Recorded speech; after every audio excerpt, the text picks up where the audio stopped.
1962, the U.S. and Soviet Union had a conflict which started when the U.S. installed missiles in Turkey. This made the Soviets feel threatened and installed missiles in Cuba in return. Between October 16 through October 28, many events happened that could have led to nuclear war.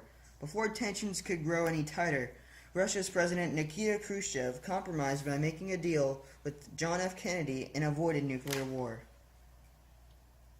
The overall cause of the Cuban Missile Crisis was the Cold War conflict between the U.S. and Soviet Union. There are other reasons such as the Bay of Pigs, but they all stem from this cause. Major events that occurred in the Cold War which sparked the Cuban Missile Crisis was the Bay of Pigs, which happened on April 15, 1961. It was a battle between capitalism and communism, complete government control versus free enterprise. Communism wasn't just spreading in the East, it was spreading in the West in Cuba. Cuban dictator Fidel Castro came to power in 1959 after overthrowing Prime Minister Batista in a military rebellion. There were several attempts to get rid of Castro, but they all failed, most notably the Bay of Pigs. The first mishap of the Bay of Pigs occurred on April 15, 1961, when 8 bombers left Nicaragua to bomb Cuban airfields. The CIA had used obsolete World War II B-26 bombers and painted them to look like Cuban Air Force planes. The bombers missed many of their targets and left most of Castro's Air Force intact. As news broke of the attack, photos of repainted U.S. planes became public and revealed American support for the invasion. President Kennedy had to cancel a second airstrike.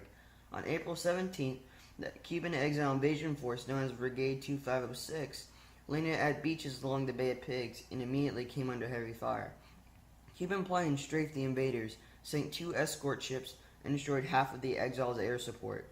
Bad weather hampered the ground force, which had to work with soggy equipment and insufficient ammunition. The Berlin Wall began on August 13, 1961. The communist government of the German Democratic Republic, GDR, began to build a barbed wire and concrete anti-fascist bulwark between East and West Berlin. The official purpose of this Berlin Wall was to keep Western fascists from entering East Germany and undermining the socialist state, but it primarily served the objective of stemming mass defections from East to West. The Berlin Wall stood until November 9, 1989. We got to interview Jim Moore, who is stationed at Mountain Home Air Force Base in Idaho, which housed numerous bombers and tankers during the time of the crisis. They were on high alert. We were very fortunate to get this interview. Knew that we had these missiles in Turkey, and they knew that we had intercontinental missiles, which they didn't think was quite ready. So anyway, they decided that since we had these short-range missiles in Turkey, they would put some short-range missiles in Cuba. 1962. President Kennedy is informed that the Cubans are holding Russian intercontinental ballistic missiles, or ICBMs for short. We couldn't handle that because a missile sitting in Cuba, even a missile of that size, could hit St. Louis. He has shown pictures that were taken the day before by a U-2 spy plane that flew over the Cuban build site. President Kennedy convenes his executive committee to consider America's options. After several hours of debating, Kennedy opted to take the diplomatic approach. On Thursday, October 18th, President Kennedy meets with Soviet Foreign Minister Andrei Gromyko and advises him that America will not tolerate Soviet missiles in Cuba. Gromyko denies the presence of any Soviet weaponry in Cuba. That statement also was false. The next day, President Kennedy meets with the Secretary of Defense, Robert McNamara, and members of the Joint Chiefs of Staff as they discuss their military options. Unmistakable evidence has established the fact that a series of offensive missile sites is now in preparation on that imprisoned island. The purpose of these bases can be none other than to provide a nuclear strike capability against the Western Hemisphere. Sunday, October 21st, after several more days of discussion, President Kennedy decides on naval blockade of Cuba.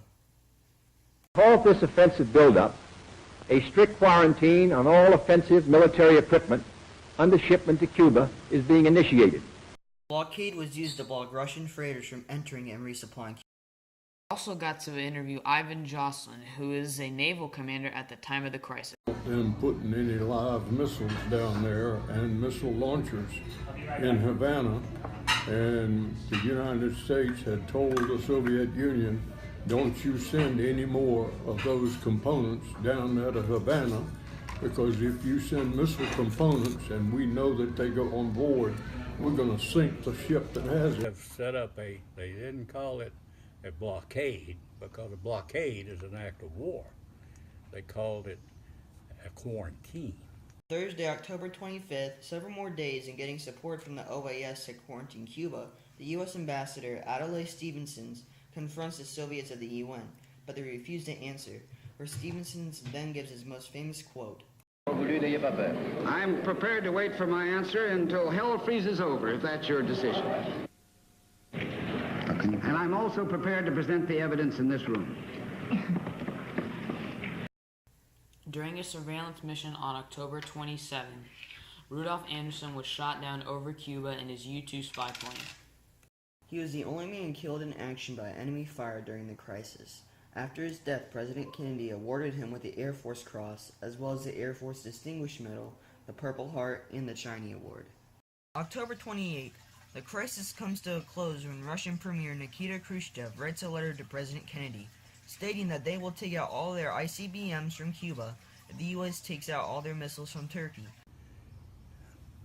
We put in what they call a medium missile. I don't want to say intercontinental. It wasn't an intercontinental missile. It was a short-range missile, 1,200 miles, something like that. We put them in Turkey. President Kennedy agreed to the compromise. He would later follow up with his promise by taking them out 9 months later. There are many short-term and long-term effects of the Cuban Missile Crisis. The short-term effect of the Cuban Missile Crisis was that people were relieved that there was no nuclear cataclysm.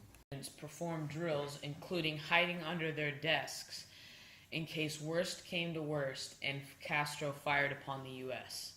The long-term effect of the Cuban Missile Crisis was the tensions between us and Russia did not change, as the Cold War lasted for almost 3 more decades. We did not trust the Russians during the Cold War, and we still don't trust them till this day. If it did break out, people would have to hide in bunkers such as this one in order to stay alive. Cuban Missile Crisis. Your personal opinion. I'm scared. Okay. What was your point of view on the Cuban Missile Crisis? My point of view was that I was ready to pull the trigger. The crisis not only affected the United States, but it also affected Russia. Mostly in that the citizens of Russia questioned Khrushchev's leadership skills because they believed that he abandoned them and Cuba. The Cuban Missile Crisis was a major conflict that could have ended in nuclear war if a compromise was not made. The Cuban Missile Crisis was overshadowed by many events occurring at this time, including the Bay of Pigs. It would have been a nuclear cataclysm, which would have had a worldwide ripple effect, affecting every nation not only just physically, but also economically, spiritually, and emotionally. If the Cuban Missile Crisis never came to a compromise, then it would have forced the U.S. and the USSR to go into World War III. This would have not only affected us, but other countries, including U.S. and USSR allies. We can take what we learned about the Cuban Missile Crisis and apply it to today. As Teddy Roosevelt once said, "The more you know about the past, the better prepared you are for the future." All in all, the Cuban Missile Crisis conflict was the closest the world had ever come to all-out nuclear war. Thanks to a last-minute compromise between President John F. Kennedy and Russian Premier Nikita Khrushchev, mankind was saved from all-out nuclear destruction. The effects of the Cuban Missile Crisis would have been drastic, as history would have been made of another great war, followed by the millions of deceased families and soldiers.